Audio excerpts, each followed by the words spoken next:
एक 80 वर्षीय व्यक्ति अपने 45 वर्षीय उचित शिक्षित बेटे के साथ अपने घर में सोफे पर बैठा था। अचानक उनकी खिड़की पर एक कौवा बैठ गया।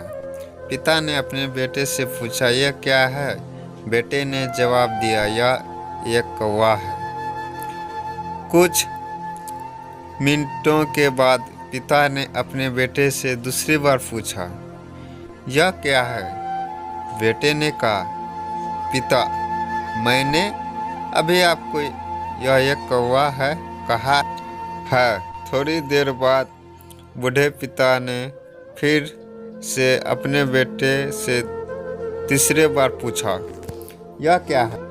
इस समय बेटे के स्वर में कुछ जलन महसूस हुई। तब उसने अपने पिता से झुलझुलाते हुए बोला, यह एक कौवा है। यह कौवा। थोड़ी देर बाद पिता ने फिर से अपने बेटे से चौथी बार पूछा, यह क्या है? इस बार बेटा अपने पिता पर चिल्लाया, आप मुझे बार बार एक ही सवाल क्यों पूछते रहते हो? हालांकि मैंने आपको कई बता चुका हूं कि यह एक कौवा है। क्या आप इसे समझ नहीं पा रहे हैं? थोड़ी देर बाद पिता अपने कमरे में गए और एक पुरानी डायरी लेकर वापस आए, जिसे उन्हें अपने बेटे के जन्म के बाद से बनाए रखा था। एक पेज खोलने पर उन्होंने अपने बेटे को उस पेज को पढ़ने के लिए कहा। जब बेटे ने इसे पढ़ा तो निम्नलिखित शब्दों में डायरी में लिखे थे, आज मेरा 3 साल का छोटा बेटा सोफे पर मेरे साथ बैठा था जब खिड़की पर एक कौवा बैठा था। जब खिड़की पर एक कौवा बैठा था, मेरे बेटे ने मुझसे 23 बार पूछा कि यह क्या है, और मैंने उसे 23 बार जवाब दिया कि यह एक कौवा था। मैंने उसे हर बार प्यार से गले लगाकर, और उसने मुझे 23 बार फिर से वही सवाल पूछा। मुझे इस बात की बिल्कुल भी चिढ़ नहीं हुई कि मैंने अपने मासूम बच्चों के कमरे बेटे ने मुझसे 23 बार पूछा कि यह क्या है, और मैंने उसे 23 बार जवाब दिया कि यह एक कौवा था। मैंने उसे हर बार प्यार से गले लगाकर, और उसने मुझे 23 बार फिर से वही सवाल पूछा।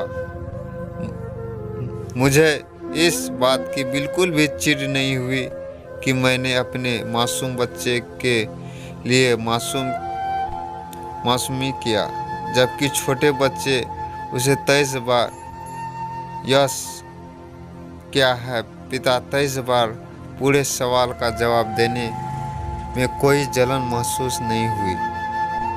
आज पिता ने अपने बेटे से सिर्फ 4 बार ही सवाल पूछा तो बेटे को चिढ़ और गुस्सा महसूस हुआ। इसे पढ़कर उस बेटे को अपने किए गए व्यवहार का पता चल गया था, जिससे चलते अब वह मन ही बहुत शर्मिंदा हो रहा था। शायद उसे अब किए गए अपने बूढ़े पिता के प्रति व्यवहार पता चल गया था। इसीलिए यदि आपको माता पिता जब बुढ़ापे में होते हैं, उन्हें ना तो पीछे छोड़िए और ना ही उन्हें एक बोझ के रूप में देखिए, बल्कि उनके साथ एक दयालु शब्द बोलिए। शांत, आज्ञाकारी, विनम्र और उनके प्रति दयालु बने। अपने माता पिता के प्रति विचारशील रहें। आज इस बात को कोई कहे, मैं अपने माता पिता को हमेशा खुश देखना चाहता हूँ। जब से मैं छोटा बच्चा था, उन्होंने मेरी देखभाल की, उन्होंने मेरे हमेशा मुझ पर अपने निस्वार्थ प्रेम की वर्षा की है। उन्होंने आज समाज में मुझे एक व्यक्ति के रूप में प्रस्तुत करने के लिए तूफान और गर्मी को देखे बिना सभी पहाड़ों और घाटियों को पार किया। भगवान इस प्रार्थना करें मैं अपने बूढ़े माता पिता की सर्वोत्तम तरीके से सेवा करूं। दोस्तों, अगर ये स्टोरी पसंद आए तो लाइक कर दीजिएगा, चैनल को सब्सक्राइब कर दीजिएगा। मिलते हैं नेक्स्ट स्टोरी के साथ, तब तक के लिए जय हिंद।